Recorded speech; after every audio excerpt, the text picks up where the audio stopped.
దేశంలో 10,000 ఎకరాలతో మొదలైనటువంటి వక్ఫ్ ఆస్తులు ఈరోజు 9,40,000 ఎకరాలకైతే వ్యాపించేశాయి.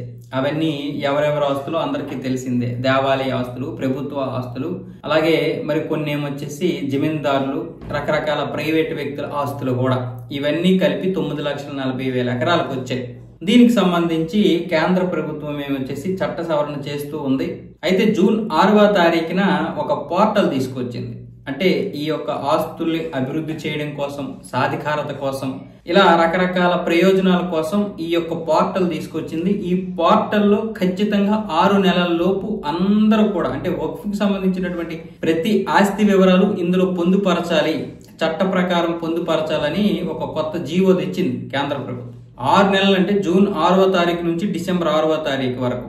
ఈ రోజుతోటి ఈ ముగింపు అయిపోయింది. అంటే ఈ యొక్క డేట్ ఎక్స్పైర్ అయిపోయింది. ఈ 9,40,000 ఎకరాలు దాదాపు 10,51,000 ఆస్తులుగా ఉన్నాయి.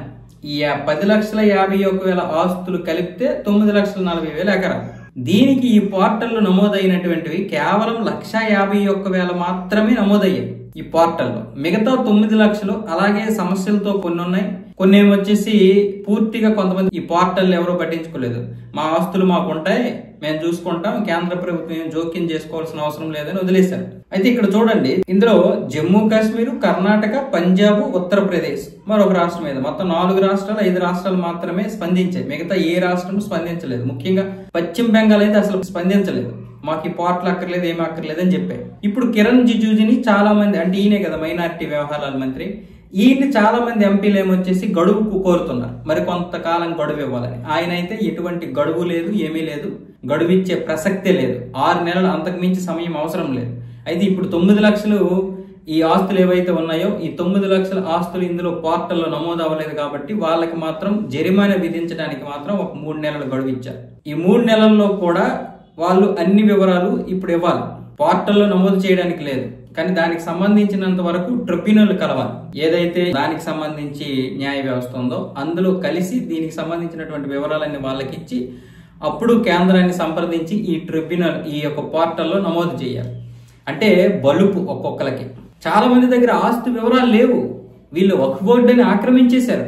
ఇది వక్ఫ్ బోర్డుకి, ఇది వక్ఫ్ బోర్డుకి అన్నారు. కేంద్ర ప్రభుత్వం ఏమన్నది, సరే ఇది వక్ఫ్ బోర్డే కదా, 9,40,000 ఎకరాలు వక్ఫ్ బోర్డుకే వచ్చాయి కదా, దానికి సంబంధించినంత వరకు అన్ని ఆధారాలు చూపించండి, ఆ ఆధారాలు ఈ పోర్టల్లో మీరు నమోదు చేయండి అని చెప్పింది. ఇప్పుడు సబ్మిట్ చేయడానికి వాళ్ళ దగ్గర 9 లక్షల ఆస్తులకి సరైనటువంటి ఆధారాలే లేవు.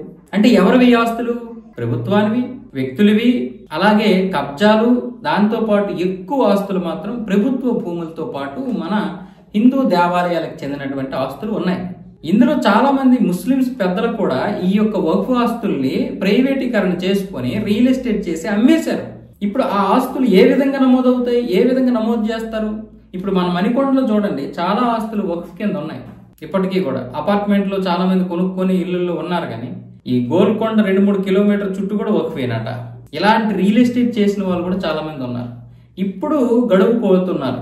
కానీ కేంద్ర ప్రభుత్వం ఇలాంటి నిర్ణయం ఎందుకు తీసుకుందంటే, అసలైనటువంటి ఆస్తులు అధికారులు ఎవరో, యజమానులు ఎవరో అందరూ తెలుస్తారు. ఇప్పుడు ఈ 1,51,000 ఆస్తులకు సంబంధించి కొన్ని ఎకరాలు అయితే నమోదయ్యాయి, మిగతా వాటికి నమోదు అవ్వలేదు. అంటే మళ్ళీ ఏమనంటే కేంద్ర ప్రభుత్వం అలా చేసింది, ఇలా చేసింది అంటారు. ఇప్పుడు మాత్రం ఏ ఒక్క పార్టీ ముందుకు వచ్చి స్పందించదు. మీరు ఎందుకు నమోదు చేయలేదని ఒక్క పార్టీ అడగదు.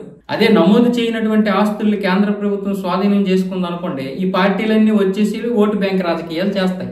సిగ్గులేని హిందువులు వాళ్ళకి మళ్ళీ సపోర్ట్ చేస్తారు. ఈ 9,40,000 ఎకరాలు మనవి. ఏ ప్రభుత్వ రంగ సంస్థకి ఇన్ని ఆస్తులు లేవు.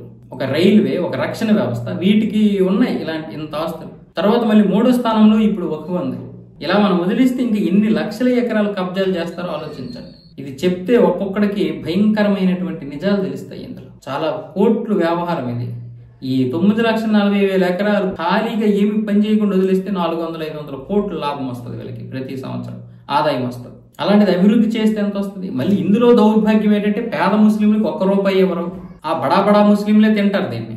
ఇందులో మళ్ళీ సన్నీలకో, సియాలకో మొత్తానికి వాళ్ళకి పెద్దగా ₹1 ఇవ్వరు. వాళ్ళకి 15% ఉంది, కానీ వాళ్ళకి ₹1 ఇవ్వరు. అంతా డబ్బు డబ్బు డబ్బు డబ్బు మాయ.